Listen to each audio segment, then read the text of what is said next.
You may have heard of ChatGPT. The stagnance of these two characters is what propels each respective plot forward and changes those around them. A new artificially intelligent chatbot that you can command to write pretty much any text. Existentialism exists as a refusal of the notion of our lives having some predetermined reasoning. You also may have heard that ChatGPT is so good and writes so much like a human that it can be used to write essays and do homework assignments. An existential text with its themes of individuality, freedom, and the search of meaning of life. So yes, I pulled a Billy Madison and went back to AP Literature to see how far AI, and just AI, could get me. I'm a new student, totally in high school. I enrolled in 12th grade at High Tech High School in Secaucus, New Jersey. Okay, fine. The teacher, Michael Diamond, let me in his class since he'd already been playing around with the AI tool and was intrigued by my cheating experiment. I have a quick question. Yes, Is the Wi-Fi down? the Wi-Fi is down. Great, thanks. Sorry. So, did ChatGPT pass or fail? We devised 2 challenges to find out. Challenge number 1, write an essay. Before coming to class, Mr. Diamond emailed me my assignment.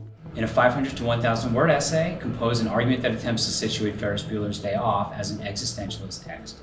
The assignment also said to make explicit comparisons or connections between Ferris Bueller's Day Off and The Metamorphosis by Franz Kafka. I edited the assignment text slightly, pasted it into ChatGPT, and in about a minute, I had it, a full essay. I was impressed. It drew parallels to Gregor, the main character in Kafka's book, and to Ferris. It had varied sentence structure and good grammar and was decently organized. I put it in a document and submitted it to Mr. Diamond via email. Then he did his thing.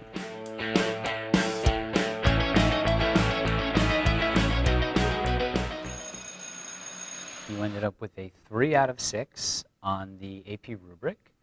I was a little generous because it's early in the year. You showed some promise, but there are some issues you really need to work on. And you got your thesis point right away.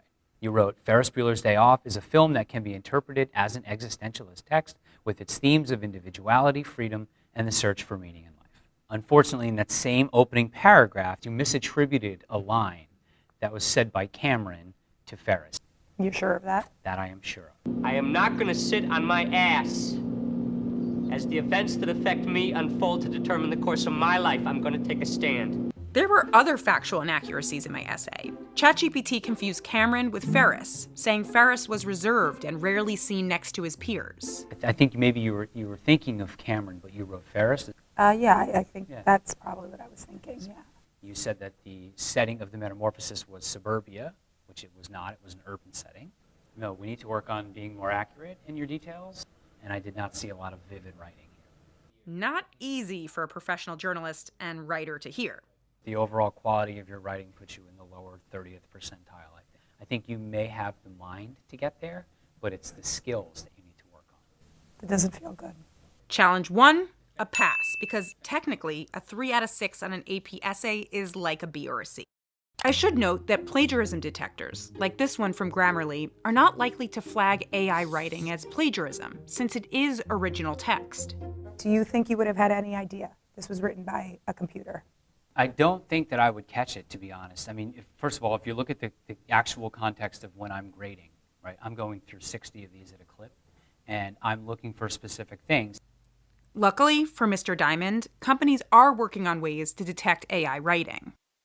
Challenge number 2, participate in a group discussion. You're going to get in your core groups, and you're going to go through the next 3 steps, and you're going to first review the story. Each group has been assigned one in advance. My group was assigned to read Dennis Johnson's short story, Car Crash While Hitchhiking, from the collection Jesus' Son. My group mates immediately got to the first discussion question, about the characters. The cop did actually stop him to make sure he actually was, a part of the crime scene. Did you also say maybe the doctor, or is that? Yeah, I definitely think the doctor. Because when I searched ChatGPT for information about the main character in the story, the bot said it didn't have any at all. So I changed the prompt and asked it questions about the collection's title, Jesus' Son, which kinda got me somewhere. Is there a character named Billy? Billy? Yeah. Not in this chapter. Does anyone in this chapter have anything to do with addiction? Yes. Yes. Yes? Okay. And does he attempt to navigate the complexities of life? Yes. Okay. But that was really all I could contribute. I tried different prompts like, what's the bigger philosophical question? But I got no help. Because that's how Going he well. wants to act. But he While openAI, the company behind ChatGPT, trained this tool on a massive trove of data gathered from the internet and other sources, it clearly hasn't read this book. Finally, I just tried to skim the text. But ultimately, I just asked a very nice human to summarize it for me. So basically, this guy has been like traveling through. He's been like hitchhiking through like the woods and everything. Challenge 2. Fail.